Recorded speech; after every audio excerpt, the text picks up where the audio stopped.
Welcome into another secret episode of The Right Stuff, a secret Blood Bowl podcast brought to you by Empire Games, coming out of sometimes lovely, always conniving Anderson, South Carolina. I'm Yannie, here with Nathan, and we've got more secret league stuff to talk about. We got a bunch of games that have wrapped up from week one. We got a couple week two results in, and we do have a new team that has been added. Yeah. The Drakenhof Crave Robbers, the Shambling Undead team, is sadly replacing You've Got Crabs.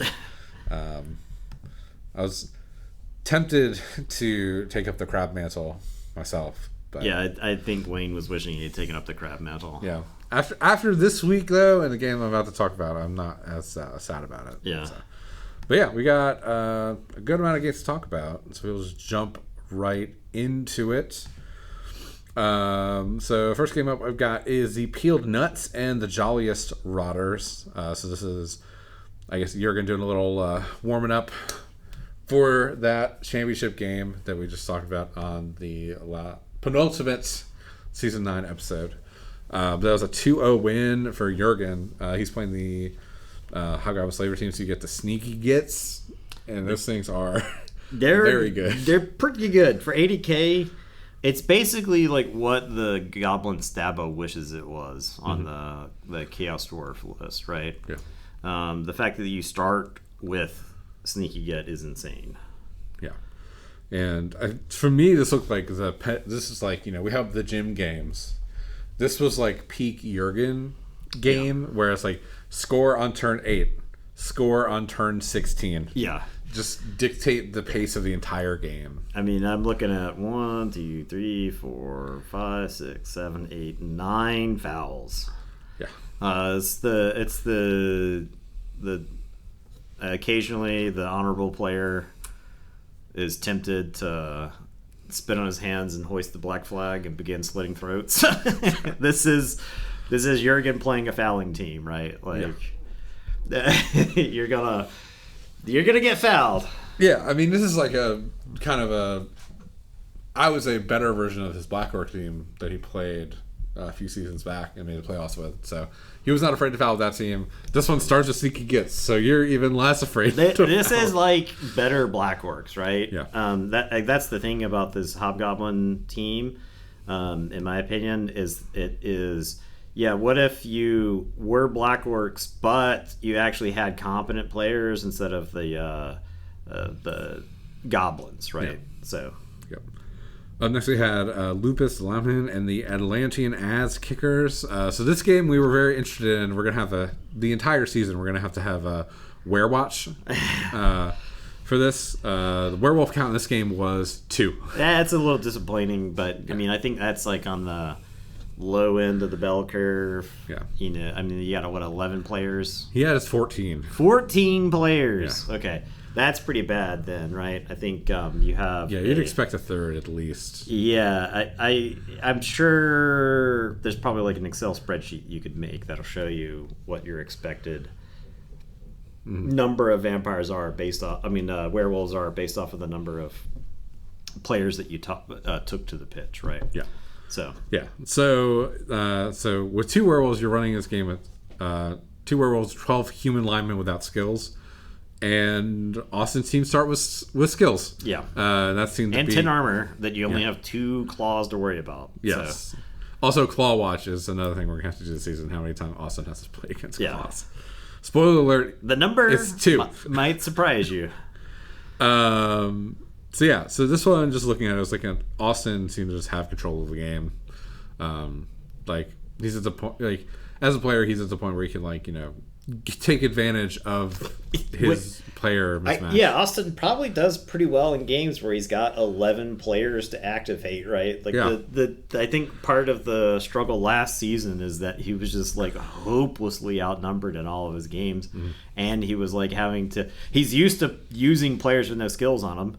right, at this point, because based off of the number of players he had to start fresh with. So having characters with good stats and some number of skills means you're in really good shape. So. Yeah, and less movement means you're less likely to put your players into bad situations. Yeah. Like no one's getting stranded if they can only move 5 squares. Yeah.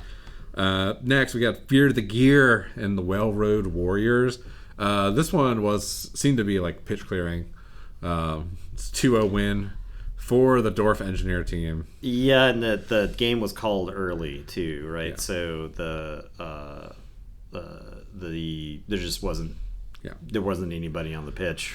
Yeah, so. And this is like one of those games where Norse armor comes into play. Yeah, I didn't get to watch this game. My suspicion is that with Norse, so there's nothing on that dwarf team as it stands right now that says it's going to overpower you strength-wise.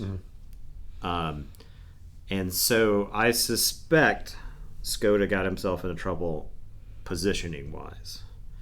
And now, Norse don't love taking armor breaks, and you've got stuff like chainsaws and bombs that get thrown at you. So you can end up with quite a bit of damage, even if you never let the opponent throw a block. So I'm not saying that I would have fared a whole lot better, but you just can't let him throw blocks on top of whatever else is going on in that game. So. Yep. Let's see. I've actually had the Lower Anderson Conspiracy and Just As Planned, our name game pick of the week. Yeah. It was a 1-0 game for Zinch, and my note on this is seemed on paper not a super eventful game. There was 1 casualty, 1 injury from that casualty, a foul, a touchdown, and a completion. And that was the entirety of the box score. Yeah, I don't know what happened there. Yeah. It's tough to say. It doesn't look like a ton went on in tour play, so it's really hard to say for sure. Yeah. What went down in that game, but it just looks like soft dice all around, right? Yeah. We'll need to do a changeling watch too. I think the changeling was an ogre. Okay. I think it was an ogre in this game. So that's another guessing thing. There's so many fun random side quests to play with these secret league teams. Yeah. To talk about. But now we got your game. The Ethical Vampires and the Bodacious period. Yeah. So John won the option for the ball here. John was playing the Skink team. He opted for... So the Skink team is extremely expensive. And that's just kind of been an observation we've made about these secret league teams, is that they're just... You can't actually afford everything out of the box. Right. And I think a lot of these teams are balanced because they're no apothecary, 70k rerolls, right? It's amazing what that will do to a team to make it feel way more fair. And so John went into this game with 2 Croxagores, a bunch of Skinks. I think he may have had 1 extra Skink, and then he had 2 rerolls. And this is one of those teams that's going to have to develop to be really terrifying. My vampire team had 3 zombies, which you may note is more zombies than Croxagores in the game. My game plan was just feed a zombie to the Croxagore literally every single turn. Just let the Croxagores don't have skills. They don't have loner, but they don't also have skills. So the Croxagores are a 1 in 9 to end the turn every time they hit a zombie. And John found himself multiple times in the game having to use his blitz to free up a Croxagore from a zombie to go get someplace relevant on the board, right? And so I outstrength John, despite him having 2 5-strength players. My whole team is 3, and I had 3 4-strength players. And so with the zombies tying up Croxagores, I could just go send my vampires in Graveguard and go base Skinks all over the place. And my initial game plan was to just 3-die Skinks every turn with Mighty Blow. And early in the game, I wasn't putting Skinks on the ground, but starting a couple turns in, I started rolling pals, and stunty players started exploding. And I walked out of this game with like 6 casualties. And a lot of that is due in part to the fragile nature of 8 armor plus stunty, right? And I had like a decent amount of like mighty blow to go around. I think I had like one vamp get 3 casualties himself, just every turn. Blitz the skink, exploded, right? Now, I did quite a bit of damage to my own team. I think it's easy to look at the tour play and not notice, because you can't see KOs. I had like 3 people in the KO box like most of the game. I was rolling and getting some back, but in the injuries that I took were on zombies who regenerated. So I suspected this vampire team was very good at absorbing damage, which is antithetical to the way vampires play during like a normal league, the regular vampire team. That felt so much better than regular vamps. However, 3+ bloodlusts, 3+ hypnotic gaze, I think I was like 50% on both of those for the whole game. John, I think he had 1 or 2 boneheads on his Croxagores.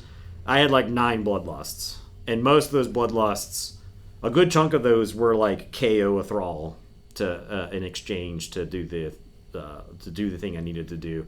A lot of those I just let the vampire go crazy and end the turn. I'd save towards the end of my turn and then do that. Just that way I would limit the damage that I did to my team. I managed to string together some rolls to end the game. The Blood Dragon team got 70k rerolls, so only had 2 rerolls, and both of those essentially evaporated within the first 2 turns of both halves anyway, because the team is like trying to do a bunch of damage to itself as you play, and because you only have so many thralls, because you have extra positionals. Like on my final attempt to score, I had 1 thrall who was on the ground, and so I had to pass like 2 different bloodlust checks, and I had to set up like this ridiculous contingency plan if things went wrong. Fortunately, I just was able to pass like 3 pluses in a row or whatever to score, and win the game 2-1. That game was very close to being a draw. So. Yeah. Gosh, how ethical of you. Yeah, they're very ethical, yes. Last game for this week 1, we had the Horrors, which is the Zinch Demon team, and Pendleton Penumbra. Now it's a 1-1 tie. Yeah. Thing I saw from that game, we got a big guy touchdown with the Lord of Change, but also it seems like especially for this team and the Slashing, it seems like the demons, your big guys, are like good at scoring. Like, yes. Also, they're a chunk of your team, so that if something happens to the big guys, suddenly your team is in really bad shape. Yeah. I like the Pink Horrors. Obviously, slight spoiler, I played against Wilson this week. I think the Pink Horrors are like really solid players. And so it's like if you lose the Lord of Change in there somewhere, like I think they can kind of make up for a little bit of that. Like you're kind of just playing like Black Orc-ish. Yeah. Like if you had to play Black Orcs without a troll, I think that's kind of like how it kind of. And they have extra arms too, right? So they're actually they've got extra arms. And they're good passing, right? They're passing 3 up or something. So. I think so. Yeah. They got kick teammate, so that's fun. All right, into our week 2 games. We got a couple that got played this week. Actually, I think all these happened yesterday. Yeah, there was a bunch yesterday. A bunch yesterday, and there was one on Saturday, actually, as I see. So first one was, I apologize for nothing, and Fear the Gear. This is a 0-0 game, but maybe the most interesting 0-0 game in a while. Yeah, I mean, when was the last time we had a 0-0 tie? Let's go look. Was there a 0-0 tie in season 9? I have no idea. We need a historian. Are we about to do scoregami for Blood Bowl? Yeah, we need to do scoregami. There's like 5. There's like there are not many combinations of scores that would be there. I guess. it would be much easier to do for our league. Yeah. We've had like some suspended games. Yeah, those don't count. But we're not going to count those. Well, I guess while you're looking at that, I'll look this up and you can give the I can give like some bit of a recap on this. So I think this was a game that there was a James I won. So Juan actually was at the last 0-0 tie that we had. He was playing his Snotlings versus Ides. We'll have to hand the mantle of Tide to Juan. Yeah. So this was I think it's like an interesting matchup on paper. We should call him non-Gray because he scored non-points in that game. Oof. We're working with what we got here, people. That one was not great. It was. So I mean, this is interesting. Like, you've got a dwarf team that's like fouling, high armor fouling team. You have a team that's got some claws, but not skills to go along with the claws. So that kind of puts you in a scenario where it's like, maybe it can work. But also, when your Keeper of Secrets rolls a triple skull on their turn 1 blitz, that's going to put you in a bad spot. Yeah. Against the team that wants to foul. Yeah. And you're not going to loner Keeper. So that ended up on the ground and then got KO'd. It seems like the story of this game was like things getting KO'd. The Slaanesh team came in with 4 journeymen, and I think a scoreless game here actually is like worse for the Slaanesh team for a couple reasons. One being, if you score, secret weapons get kicked out. Yeah. So you have to go the whole drive. Yeah. Also, I think the Keeper as well as the Demon Nets all got knocked out. So a score means that you have an extra chance for knockouts to come back. 2 chances for them to get back in. Yeah. So it was 0-0 in the half. Going in the second half, none of those knockouts came back. So it's lineman versus lineman with a runner. Yeah. So I actually think the runner got KO'd early in that drive, on the second drive. Yeah, okay. Because I think Wayne was targeting the runner specifically, which I think you do, because you're then asking 4 speed, 2 agility, or 4 agility dwarves to score points on you. Now, and I think Wayne was down several players. I think the second half was setting up, it was 6 cultists versus 9 dwarves. Yeah. So, like, funnily enough, the speed is almost equal.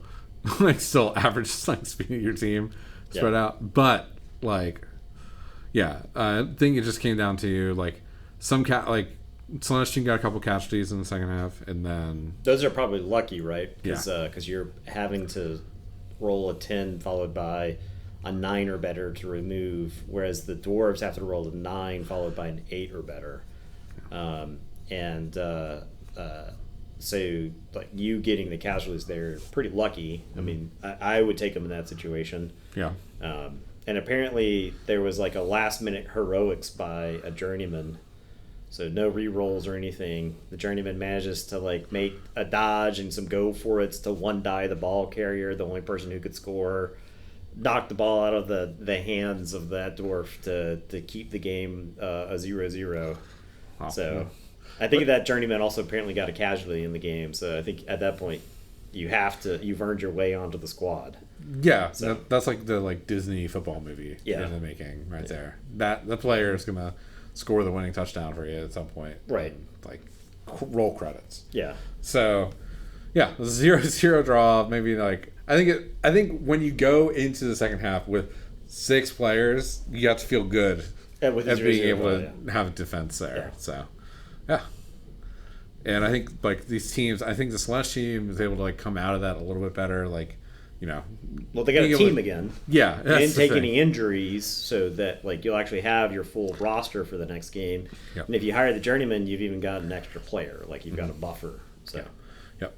I've actually had Just As Planned and Gamer Clan. So this was Zinch and the Nippon team with ninjas and samurai and stuff like that. This is a 3-2 win for Sean. playing Zinch. And I think this was interesting. I believe, I have to get confirmation. I think the changeling was a Minotaur in this game because I believe there was a mention of horns. Okay. And that also could have been the Zangor, but I think it was Minotaur. Not sure. I mean, they're all good options, but so this was looking at the box scores. A lot of stuff's going on in this game. Chris got an early score.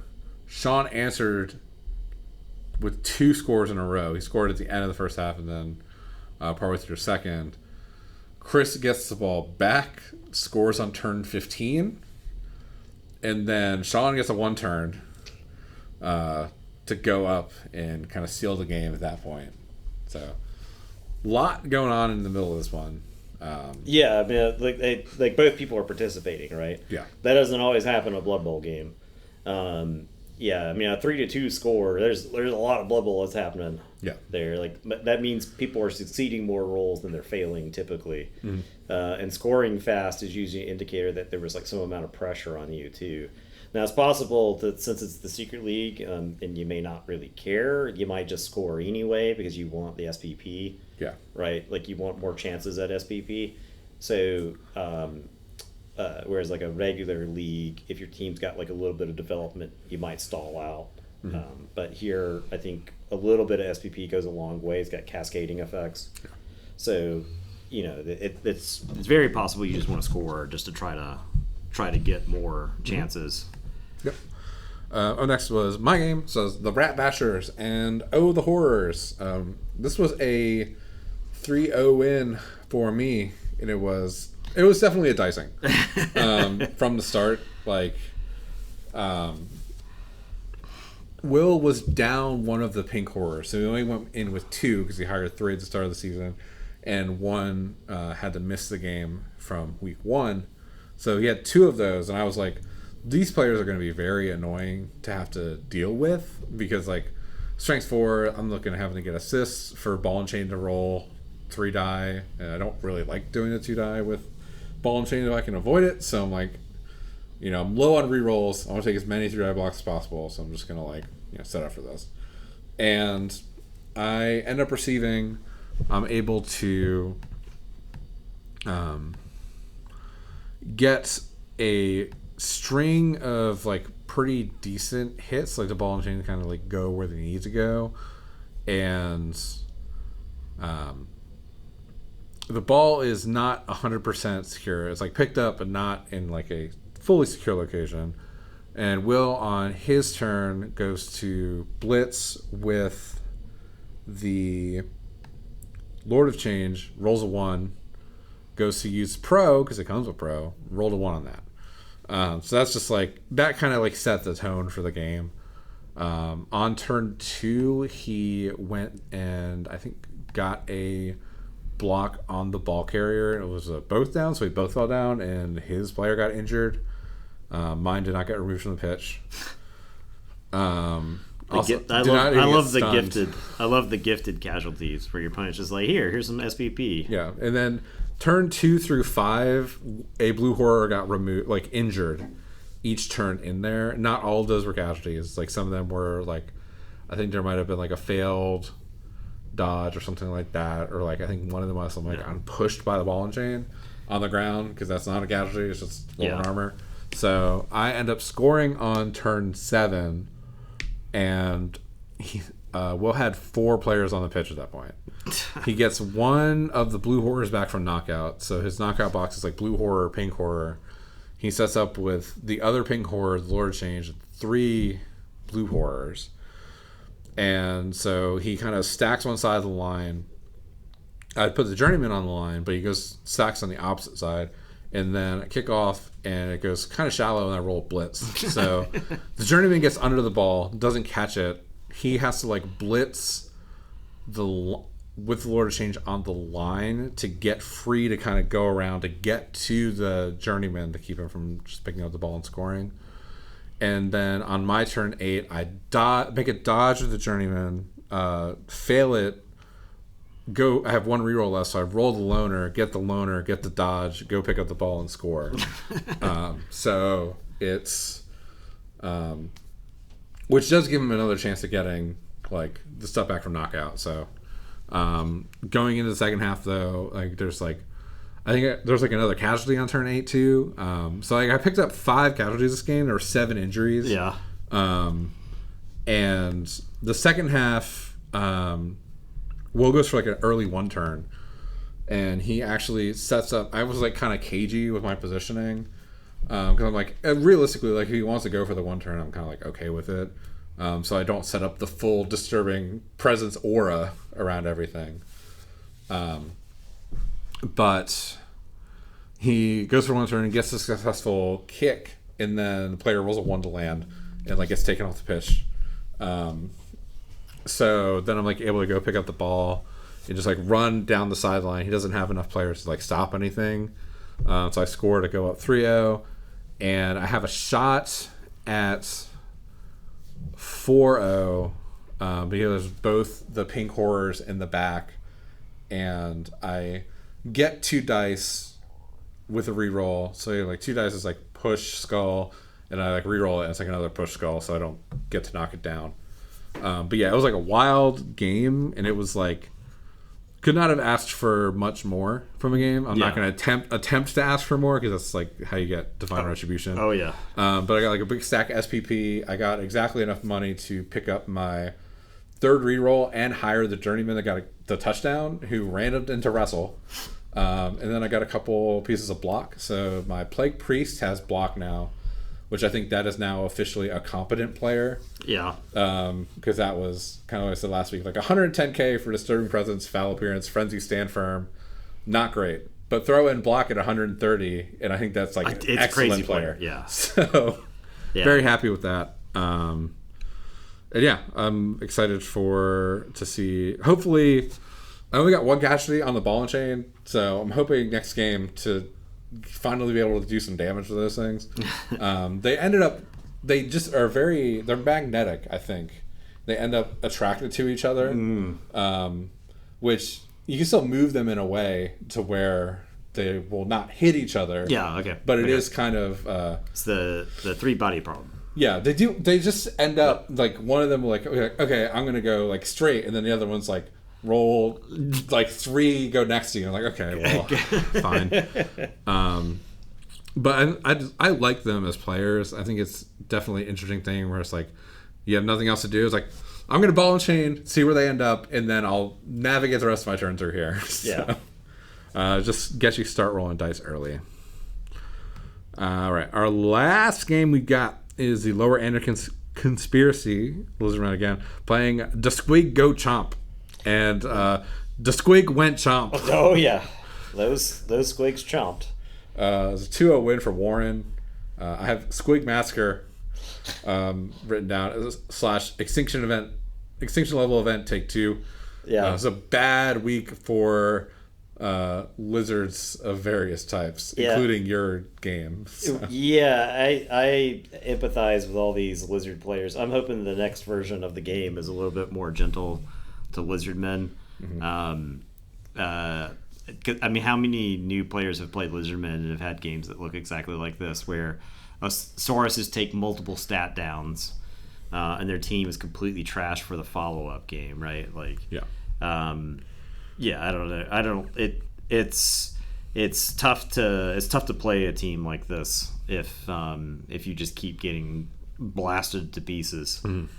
So we do have an in memoriam section this week. We got Worthless Boy, a zombie for the Jolliest Rotters, has died. Ivar the Worthless got a trend going with a running theme here. Let's see if I can. That was the Berserker for the Whale Road Warriors. Losing a Berserker for a North team is going to hurt. Probably more than a zombie for than 90k. Yeah. So it's like 2 zombies stapled together. Yeah. Then we've got Biff Tannen 2015, which is a skink for the Bodacious period, and Biff Tannen 1985, skink for the Bodacious period. They probably shouldn't both be on the field at the same time. That's a problematic age gap for athletes. Well, depending on which order you killed one, then the other was doomed anyway, right? That's true. Yeah, but you killed them in the order to not Constant Paradox. Okay, So, that's good. Yeah, you're that's fine. good. All right. I'd hate for the league to just wink out in the middle of a game. Yeah. All right. Well, we're gonna take a quick break here, and then we got some other games we can talk about. And yeah, enjoy your ad from. BetterHelp. Yeah. Yep. Welcome back from that lovely ad that I'm sure you just had to listen to. If you ever decide you don't want to listen to those ads anymore, you can buy out an ad for the episode if you want. Come talk to us about that, and we will say many of the words that you probably want us to. Some of them probably we can't, but we'll run ads. We'll do birthday grams, whatever it is. I'm not cameos. Yeah, I'm not above it. So we got some week 2 games coming up. There are some interesting ones on here. If we wanted to do like a quick talk about some of them. So I think we got Electric City Maulers and the Will Road Warriors. Just a Northern Nippon team versus Norse. And I have some fear for this Norse team. Just because the Oni is pretty scary. It's got me doing the Michael Caine. Like, the Oni is the scariest guy I've ever seen in my life. Vibe. The claws are useless against Norse. That's the good news. Yeah. Or they're just always on. You gotta look glass half full. But yeah, I think that Henderson had a really good week 1, like good strong start, and I think that's like a thing where I guess we can mention this now. Like, so the pairings had to change. We were trying to do Swiss, but just due to the way that the pairings on Tour Play worked, in order to run Swiss pairings, every result has to be in. Yeah. Which just, I don't think it's going to be possible based off of the way our league has worked traditionally. Mm-hmm. And it's definitely not going to work for this one. Yeah. So just, that's kind of, it is what it is. It is a shame. Because I would have played Sean. Yeah. Based off of the Swiss standings last time, I would have ended up playing Sean. Mm-hmm. Or the Crab team, and I mean, now I'm playing Coop. Traditionally, I've had some pretty good games against Coop in the past. Yeah. But like, I'm playing against a team who had an awful first game. Yeah. And I had a crazy first game. Mm-hmm. Same type of thing as you, where I really couldn't really wish for anything else to have turned out the way that it did in that game. Yeah. That Coop's team is missing like a guy. Yeah. Right? Like, it's missing one of the guys he built the team around. Yeah. And so, it's like, you have bloodlust, but like, your bloodlust can't just like straight up murder everybody. Yeah. So that'll be like an interesting game though. Like, having to corral the sharks. So. Yeah, they're slow. That's the thing, is they're slow, and it's still another one of those where I probably just feed him a zombie. Mm-hmm. Right? That's the funny thing about this vampire team. Like, normally when you play against somebody who's got players who are there to like murder your pieces, you're not king to feed them thralls because you need your thralls. But with this team, it's like, oh, I got a zombie. Here you go. Here's a zombie. Mm-hmm. So, yeah. I guess the nice thing about them too is like, each one of those players that exist are kind of tying up 2 players with a zombie, because like, you need something around to bite in case something goes wrong, like right there immediately. So you gotta feel good about that. Yeah, it's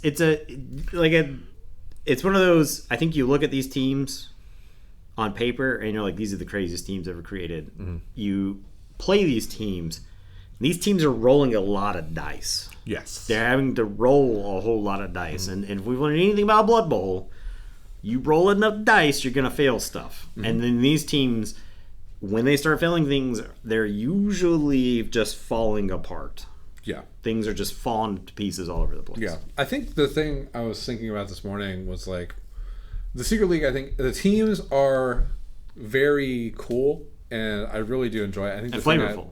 I like the thing I like most about it is like, I think that there are just so many options that you can look at it and you can either pick a team where you're like, this is exactly what I want to do, or this is the kind of playstyle that I am most comfortable with. Right. Like, you have options for both of those at your disposal at all times.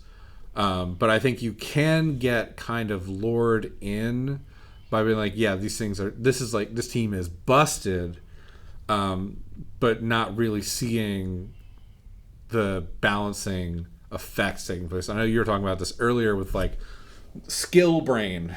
Like, you look at it and see, you can envision how the player develops. Yeah, and you're like, this is the craziest player I've ever seen. But that player does not start with block. And if that player skull boasts down the first roll that they make, and they're loner 6+, and they're knocked out of a game, and they don't come back in, and they don't have any star player points for that game, and you miss your MVP on them or something like that, like, yeah, there's cascading things that can happen. I think it's really easy to come off of the past season that we had.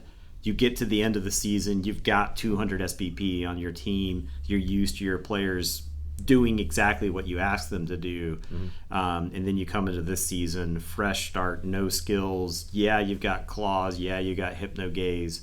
Yeah, you got all these awesome bells and whistles, but you don't have block. You don't have sure hands. You've got 1-2 rerolls because your rerolls cost 70k. Your players in your team are busted, but they cost 120k each, right?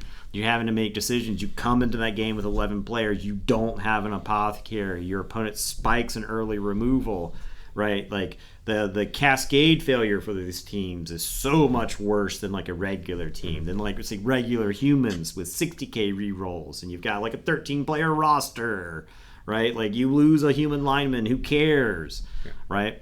And this is like, I lost a 120k player, right? That is more than 1/10 of my team value right there. Yeah, I think it's like, and I think part of that is probably just like product of these teams being designed for fumble. Yeah, a format where you can just play. You can jam games. I could sit down and jam 3 games in a night if that was like my primary form of entertainment. Yeah.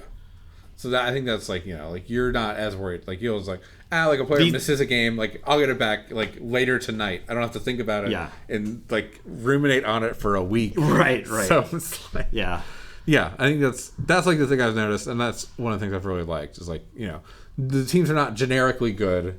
They are like, like, they are not just like, it's not just like a sword, just like random broadswords. Like, they are daggers, they are scalpels. Yeah. They are whatever other specialized weapons. This weapon is designed to decapitate people, but you got to be on a horse going like 35 miles an hour, and you got to hit them at the right angle to do that type of thing, right? Like, it's stuff like that where it's like, if you don't know what you're doing, you are the dude with the whip in Indiana Jones, and then someone shoots you with a gun. Right, you might, that's kind of cool looking, and it looks kind of impressive, but So I think a game like that to me is like the Joel Jurgen matchup, to Bloody Masquerade, the Peel Nuts. Like, vampires, vampires are like one of those teams too. It's like, just like stock vampires are good, but you don't start with any skills. And you've got sneaky gets coming for. They're coming those vampires. So they are coming for those vampires. I'm interested in seeing how that one goes. We got obviously talking about your game. We got Pendleton Penumbra and the Blaviken Bloodhounds. So it's like elves and corn.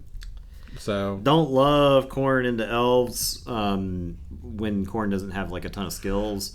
And then these are like wrestle elves, right? These are like wacky elves. You also got trickster. Trickster's really annoying to hit with frenzy. Trickster frenzy has got to be. Your guys. Guess what? Your guy's on the end zone. It is in the end zone now, right? And your dude gets surfed, right? Yeah. You thought you would be the one surfing with frenzy, but Trickster makes it so that you are the one getting surfed.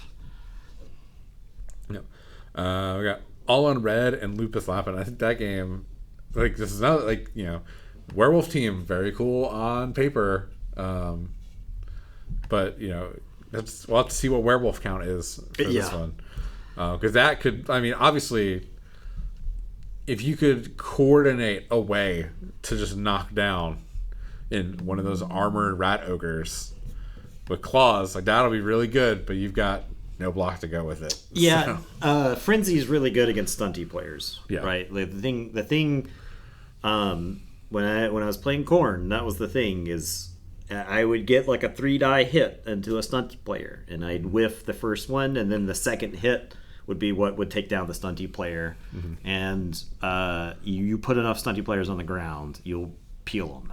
Yeah. Right. That could be a game where the werewolves get to feast. You do have to be like, if you end up with a bunch of werewolves, then maybe you give the other team a whole bunch of inducements, but maybe that's fine. Yeah.